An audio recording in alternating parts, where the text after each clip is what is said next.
11 सितंबर 2001 ये एक ऐसा खौफनाक दिन था जिसने पूरे अमेरिका को हिलाकर रख दिया। दोस्तों, ये दिन अमेरिका के लिए किसी कयामत से कम नहीं था, क्योंकि इस दिन अमेरिका की सबसे कीमती बिल्डिंग्स वर्ल्ड ट्रेड सेंटर पर हमले किए गए। नाजरीन, इस हमले के बाद पूरे अमेरिका में खौफ की एक लहर टूट पड़ी। Our very freedom came under attack in a series of deliberate and deadly terrorist acts of the Pentagon. दोस्तों, इन हमलों को 9/11 के नाम से जाना जाता है। आइए जानते हैं आज की इस वीडियो में कि आखिर ये हमले कैसे किए गए थे। दोस्तों, ये 11 सितंबर की सुबह का वक्त था और अमेरिकन एयरलाइन की फ्लाइट 11 बोस्टन के एयरपोर्ट से टेक ऑफ करती है। ये फ्लाइट लॉस एंजलिस की तरफ जा रही थी। इस फ्लाइट में 92 लोग सवार थे, जिनमें 11 क्रू मेंबर्स और 81 पैसेंजर्स शामिल थे। टेक ऑफ होने के ठीक 15 मिनट के बाद ये पता चलता है कि इन पैसेंजर्स में 5 हाईजैकर्स शामिल थे। उन हाईजैकर्स ने पायलट्स और पैसेंजर्स पर ओवर पावर होकर प्लेन को हाईजैक कर लिया था। इन हाईजैकर्स में एक शख्स मोहम्मद अत्ता भी शामिल था। इस शख्स ने पायलट से प्लेन का कंट्रोल छीनकर प्लेन का रुख वर्ल्ड ट्रेड सेंटर न्यूयॉर्क की तरफ कर दिया और सीधा जाकर वर्ल्ड ट्रेड सेंटर के नॉर्थ टावर में प्लेन को क्रैश कर दिया। Somebody hit the World Trade Center or the Trade Center. It's 8:52 here in New York. I'm Bryant Gumbel. We understand that there has been a plane crash on the southern tip of Manhattan. You're looking at the World Trade Center. उस वक्त American president George Bush Florida के एक school का visit करने के लिए जा रहे थे।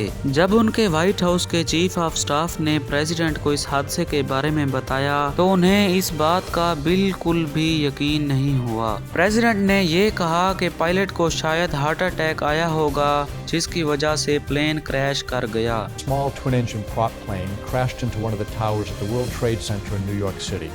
Our collective response was, "Oh, what a horrible accident. The pilot must have had a heart attack or something."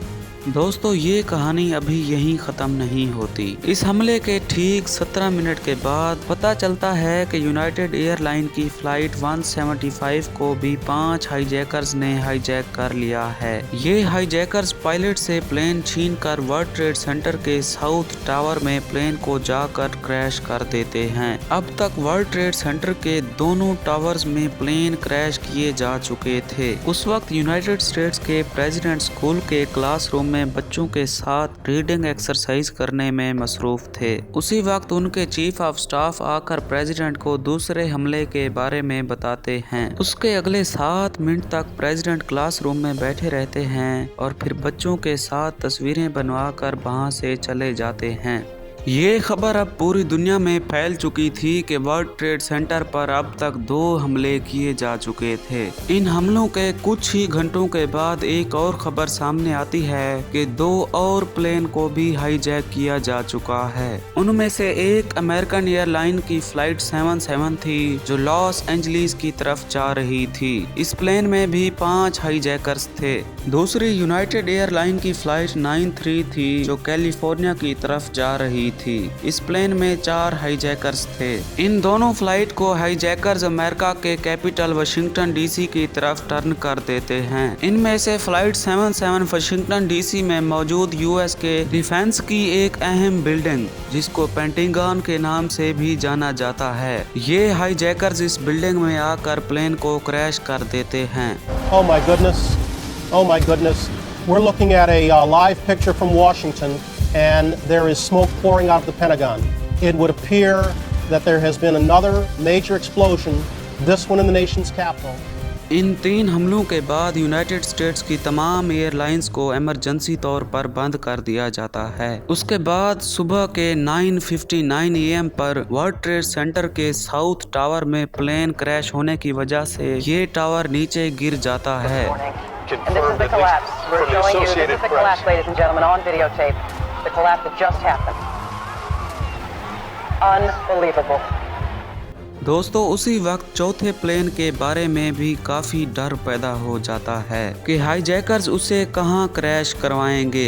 उस प्लेन में बैठे पैसेंजर्स उन हाईजैकर्स से लड़ पड़ते हैं और इस प्लेन को एक फील्ड पर क्रैश करवा दिया जाता है। दोस्तों 10:28 पर वर्ल्ड ट्रेड सेंटर का नॉर्थ टावर भी गिर जाता है। नाजरीन इस हमले में 3000 लोग मारे जाते हैं और 6000 से ज्यादा लोग जख्मी भी होते हैं। दोस्तों इस हमले का मरकजी किरदार उसामा बिन लादेन को ठहराया जाता है।